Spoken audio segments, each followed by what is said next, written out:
Fala, peregrino, seja muito bem-vindo aqui ao canal Fatos Maçônicos. Nesse vídeo de hoje nós vamos falar novamente de uma questão, né? Tá vendo nos comentários aqui, eu acho um sarro, né, cara? É a visão que a maçonaria tem de Jesus, certo? Que é o comentário aqui do Rogério, Rogério Soares, aqui. Olá, irmão, parabéns pelo canal, obrigado. Qual a visão da maçonaria sobre Jesus Cristo? Bom, já creio que já respondi isso daí algumas vezes, né? Irmão, Rogério Soares. Só para começo de conversa, né? Se você está chegando aqui pela primeira vez, faça a sua inscrição aqui no canal Fatos Maçônicos, deixe o seu like e ative as notificações. Então, Rogério Soares, a visão da maçonaria, é uma questão que eu sempre bato aqui, que é assim. Você tem que saber separar as coisas, certo? A maçonaria, ela é um sistema iniciático, é um sistema de iniciação, certo? Ela tem a sua didática, a sua dinâmica e sua doutrina própria. Ela não é uma religião, certo? O que há confusão, certo? É que muitas pessoas confundem, né? O que há confusão é que confundem, é uma redundância, mas enfim, é o que acaba acontecendo, né? Então, existe essa confusão de doutrinas religiosas com maçonaria, certo? Nós temos no nosso mundo aqui uma série de elementos que são muito comuns a toda a humanidade, mas dependendo da cultura que é demonstrada, esse tipo de elemento ele toma proporções ou toma interpretações diferentes, né? Por exemplo, se você pegar uma cruz, né, uma cruz aqui para nossa cultura judaico-cristã ocidental, na verdade, ela representa Jesus Cristo, obviamente, o cristianismo, toda essa coisa aí, né? Se você levar isso daí por exemplo, uma aldeia, sabe? Lá sei lá, no norte, lá perto do Tibete, no Himalaia, na Índia, ou em qualquer lugar assim que seja muito ermo, né?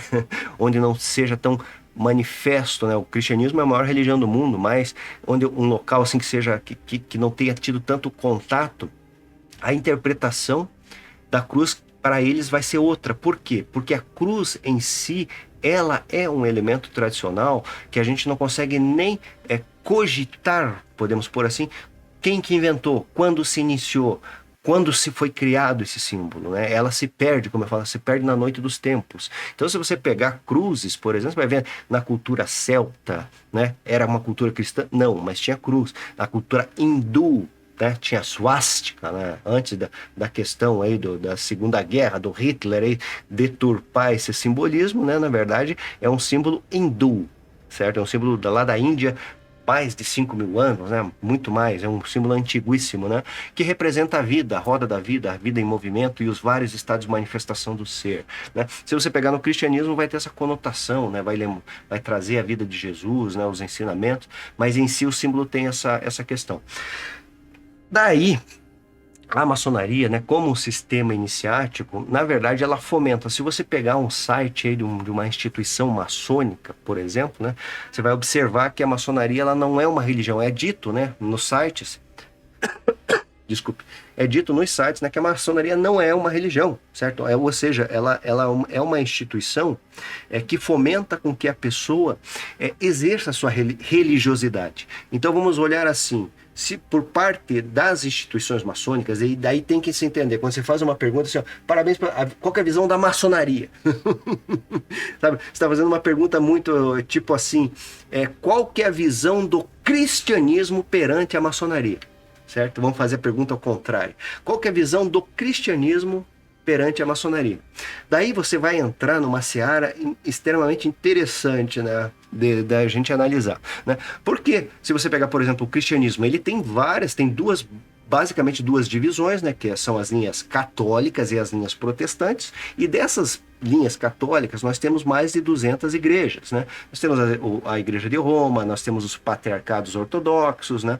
Nós temos as igrejas que vieram depois do Concílio Vaticano II, por exemplo, ou que surgiram depois da bula da infalibilidade papal de 1875, né? Então são várias correntes, são mais de 200 no mundo hoje que existem, né?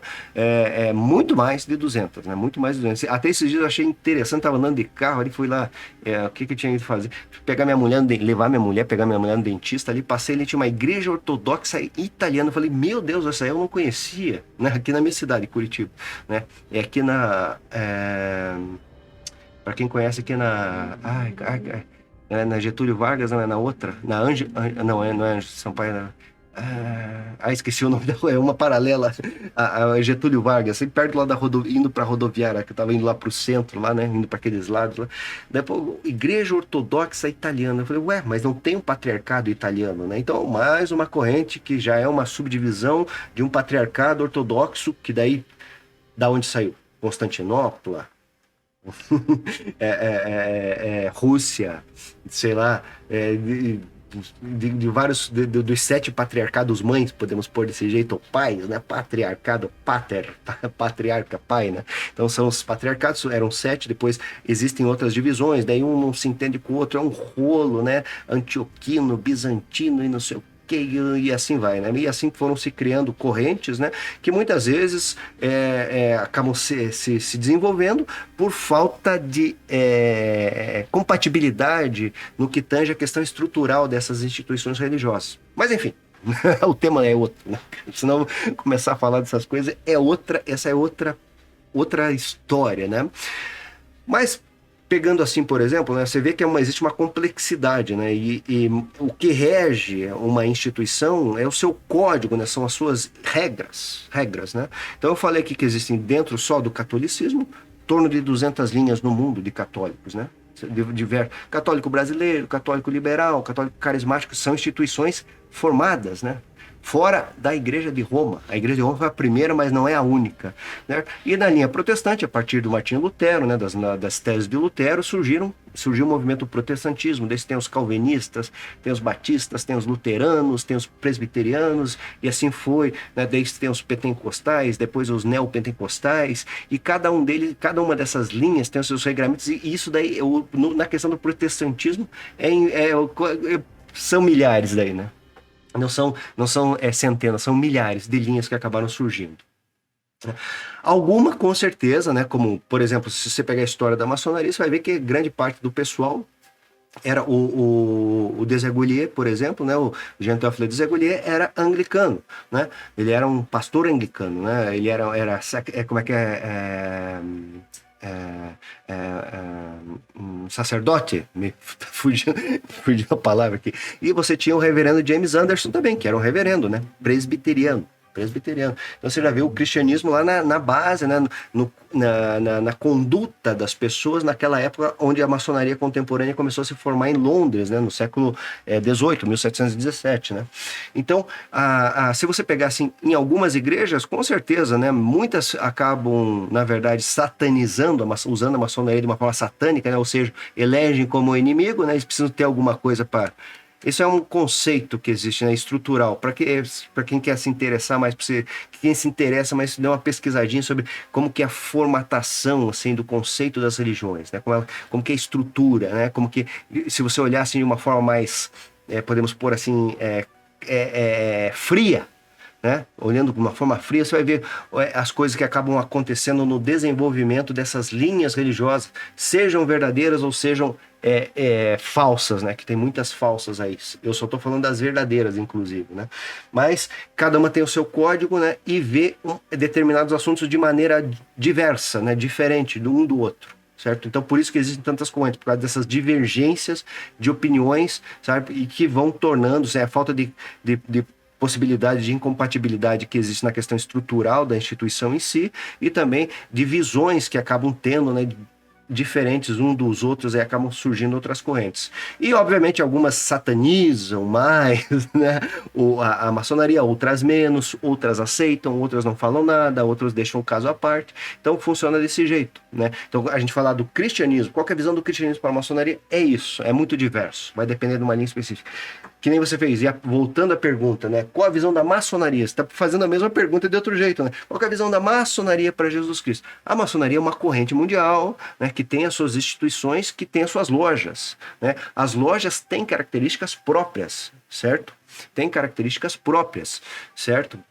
As instituições, dependendo do país, têm as suas regras distintas, diferentes, né? Então, basicamente, no mundo, nós temos, assim, bem grosso modo falando, duas linhas de maçonaria, que são as linhas inglesas e as linhas francesas, certo? E vai depender muito do país, da instituição, certo? Mas eu posso lhe dizer com bastante tranquilidade que toda a linha, que é uma linha tradicional, ela, além de não deixar sobre livre escolha do seu membro, na verdade, a sua religião, certo? Ela não vai forçar a nada. Você, quando entra na maçonaria, você não é forçado a ir para uma ou outra religião. Ela vai, inclusive, fomentar com que você pratique a sua religião, aquela que você acha que é mais confortável para você, né? Aquela que é a cultura da sua família, etc e tal, né? Tem todas essas questões que envolvem esse contexto religioso, caso você não saiba, né? Então, qualquer visão vai ser muito particular. Vai ser muito particular e não somente das questões das instituições, mas do maçom em si, certo? Se você perguntar, por exemplo, para um maçom Sikh, né? Sikh é uma religião lá da Ásia, qual que é a sua visão sobre Jesus? Ele vai falar uma coisa. Se você perguntar para um maçom cristão, qual que é a sua visão? Se ele for um católico, né, praticante, né, ou for um protestante e vá lá no culto, né, etc, etc e tal, ele vai ter uma visão. Se você perguntar para um Sikh, ou para um muçulmano, né, ou para um maçom hindu, ou para um maçom budista, né, ele vai te dar respostas diferentes, né? Porque o que essas pessoas têm, na verdade, de comum é a linha da maçonaria, mas os conceitos que ela tem da divindade, da espiritualidade, né, dos modelos espirituais que existem e por aí, é totalmente diverso. Então essa pergunta vai ficar em aberto novamente, né? Qual que é a visão que a maçonaria tem de Jesus? É muito particular. Você tem que perguntar para cada maçom, né? Você vai encontrar maçons aí que vão muito à igreja, né? Que frequentam bastante, né? Então ele vai ter uma visão toda especial da questão. Você vai perguntar para maçons que às vezes se autodeclaram católicos, mas não praticam, não vão anos na igreja, não conhecem nada, não sei, você vai ver que, não sei, tá, né? Você vai ver outra resposta, né? Você vai ver outra resposta, é isso que eu quero dizer.